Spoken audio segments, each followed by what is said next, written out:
Good day. Welcome to the page once again. In today's video, I'm basically going to be speaking about the three steps or the three main steps uh, to run a successful livestock farm. You know, goats, sheep, cattle, rabbits, poultry.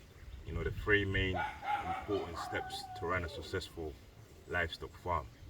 Three main steps. The first step, when you're thinking about starting a livestock farm, you know, the first step that you need to plan, you need to do your research about it, you need to have in place, is your management. Before you bring the animals or before you do any of that, you need to make sure that you got your management in check. You need to make sure that you have your caretaker. You need to make sure that you got a vet that's on hand 24/7. You know, you need to make sure that your land is appropriate for the animals that you want to raise. You need to make sure that your structure is appropriate and it suits the animals that you want to raise. You know, so to the beginning again, your caretaker or the person that's going to be looking after the animals or your manager, you need to make sure that you pick the right person that's educated, you know, that will be able to read and write. It's very important, you know, because it's not every day that you're going to be on the farm. There might be a day that an animal might get sick and they might give him a call and tell him to read the vaccinations that you have, you know, to be able to read the dosage, to be able to administer them rightfully. You know, if they can't read properly, it's going to be a struggle. You're going to have to be here all the time, or you're going to have to find someone else to come and give them a hand. So you have to make sure that they can read, and they can read and write. They can write down the records, vaccinations that they've done. They can read the descriptions of the vaccinations on how to administer them and what dosage to give them. You know, so the caretaker or your farm manager needs to be educated. Don't go take any random person from the village just because you're looking for someone to look after your animals. It's going to cost you in the wrong one, in the long run. You need to have the vet. You need to have your farm vet, you know, available to you or your caretaker anytime, 24/7. You know, and your vet also needs to know about what you're doing. Needs to know about the kind of animals that you're raising or you're farming. Needs to know about the right medications, because there's a lot of vets out there that will tell you that yes, they know what they're doing, but trust me, they don't. There's a lot of vets out there, they don't know what they're doing. They've done the studies, they've gone to uni, they've got the degrees and all of that, but books and being on the ground physically is two different things. Some vets got experience, they know what they're doing, some don't. So make sure that you pick the right vet that knows what they're doing, you know, that knows the science, just like your caretaker, the science and the diseases and what vaccinations to give them. Don't just go any vet. Some of them might be expensive, but they're better than going for the cheap ones, because the cheap ones might end up being more expensive in the long run when you start losing your animals. Your land needs to be suitable. Where we are in Ghana, there's certain places that you're not allowed to raise goats. There's a lot of places actually that you're not allowed to raise goats. So if you're thinking about starting a goat farm, make sure that the land you're buying, the area that you're buying the land, you are allowed to raise goats. You know, very important, because some areas you're not allowed. So don't go buy a land without not asking these questions if you want to do goats. You know, because you might go buy the land, you put up your structures, and when you want to go bring your goats to the farm, then you start having issues and they'll start telling you you're not allowed to have goats. I'm talking from experience, you know, so don't make the same mistakes that I did in the past. So, and make sure that your land is big enough for the amount of animals that you're planning on raising. You know, the size, whether it's 1 acre, whether it's 2 acres, whether it's 10 acres, you know, make sure that it's big enough for the animals that you're raising. And your structure, you know, if you're doing livestock, there's so many ways that you can do your structure, especially if you're doing goats or sheep. You can do raised structures, or you can do ground level structures with soil, or you can do concrete base ground level structure with soil. You know, there's advantages and disadvantages in all three different types, you know, and all three different types are good enough to do livestock, especially goats and sheep. All three types are good enough. So make sure that you got the right structure, you know, solid, stable structure that suits and accommodates your animals, makes them comfortable, and it's big enough. Because if you're starting with 10 animals, don't build a structure for 10 animals. They're going to give birth. Plan for about the next 2 to 5 years. If you've got 10 animals, build a structure for about 50 to 100 animals, unless you're not planning on doing it big. so that in future you don't have to spend more money building structures. So make sure that all these things are in check. Management is on point before you even look at buying any animal. You need to have in place before bringing your animals to the farm is your feed. You need to make sure that your feed is on point. You need to make sure that your feed is 100% set up, planned and ready before you bring the animals to the farm. Don't go buy the animals and then start wondering about where you're gonna get your feed from, or where you're gonna source it from, or how you're gonna get it, or the amount you're gonna need, or shortages and things like that. You know, where I'm in Ghana, during the rainy season, we have abundance of grass everywhere, especially if you live on the outskirts and not in the main cities. And a lot of people want to raise goats, cattle, sheep, and when they go buy the animals, they think, yeah, there's lots of grass they can eat. The grass is not the only thing that's going to feed them. You need to have your grains, you know, you need to have legumes if you can, but most importantly, you need to have, if it's grains, to supplement the diet of the grass, because they can survive on the grass alone, you know, but they're not going to do well. They're not going to do their best of their ability. So you need to make sure you have your grains to supplement them. You can have your wheat bran, you can have your corn bran, you can have your rice bran, you can have a bit of soya, you can have a bit of corn, beans husk, granite hay. There's so many things, so many different things. You don't have to have all of them. If you can get all of them, fine, you know, but you don't have to have all of them. You need to have some of the main stuff, you know. You need to have your corn for your energy. You need to have your wheat bran or your rice bran for, again, vitamins and fiber, mainly fiber. You need to have your soya or whole corn or whole maize for energy and protein, you know, especially when you're breeding animals or when you're fattening animals for the growth rate.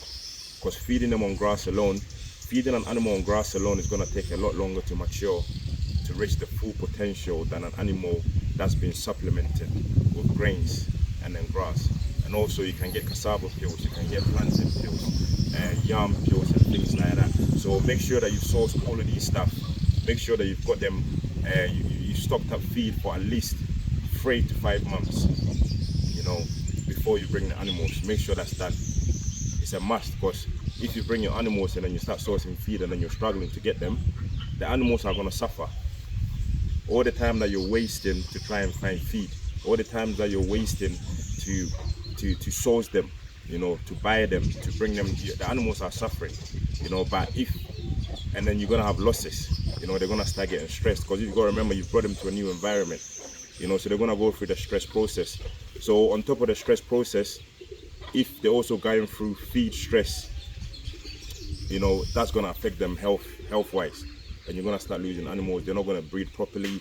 They're gonna give birth to weak babies. You don't want all of that. So make sure that your feed is in check. You know, if you can grow the grass, perfect, grow it.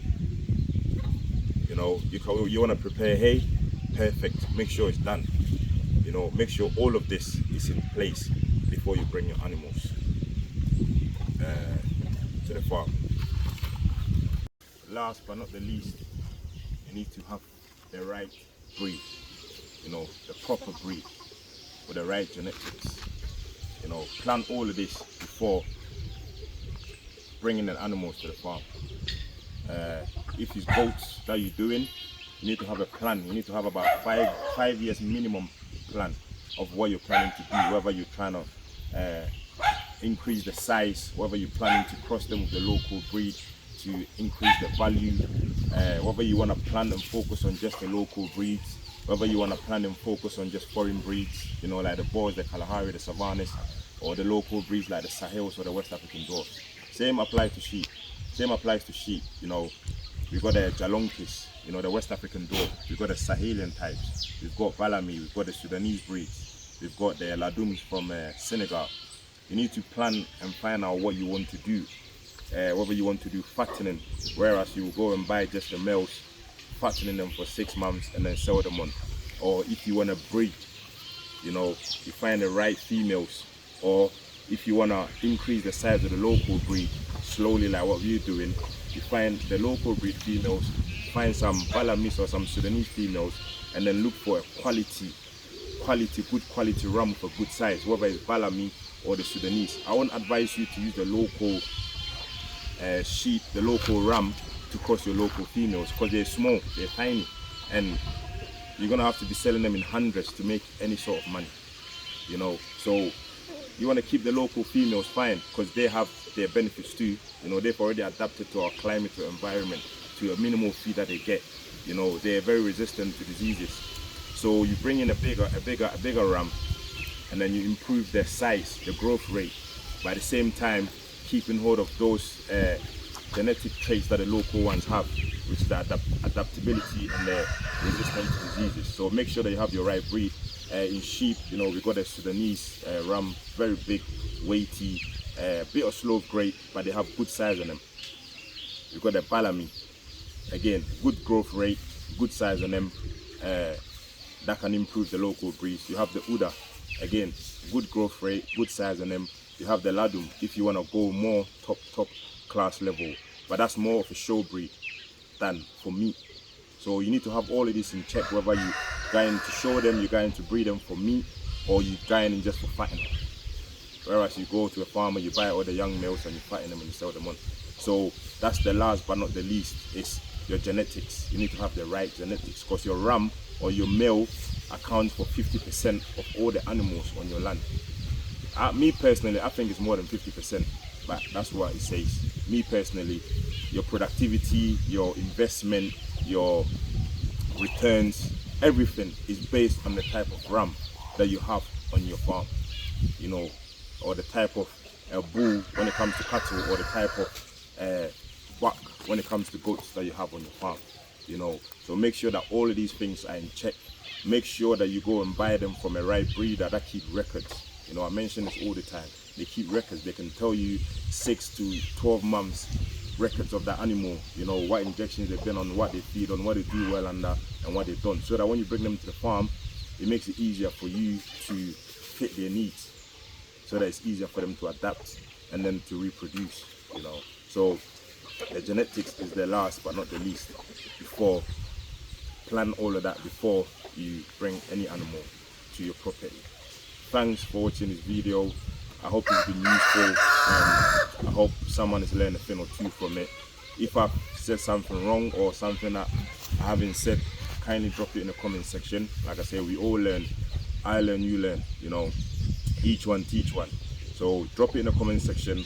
Someone might have a question that you've already put in the comment section, and they'll see the answer. It helps them too. You know, I will see something that I don't know, you put in the comment section, it helps me too. I might say something in the video you don't know, you watch the video and it'll help you too, you know. And there's a lot of people who have been getting a lot of phone calls and a lot of messages, and I'm glad that I'm making a little bit of difference. I'm glad I'm able to help a fellow farmer, you know. One time someone called me about how they were losing a lot of animals to sheep pox, and he seen my video of how I had that, you know, told him what to do, gave him the link for the vet, done the vaccinations, and the death stopped. You know, I'm happy, I'm glad I was able to help.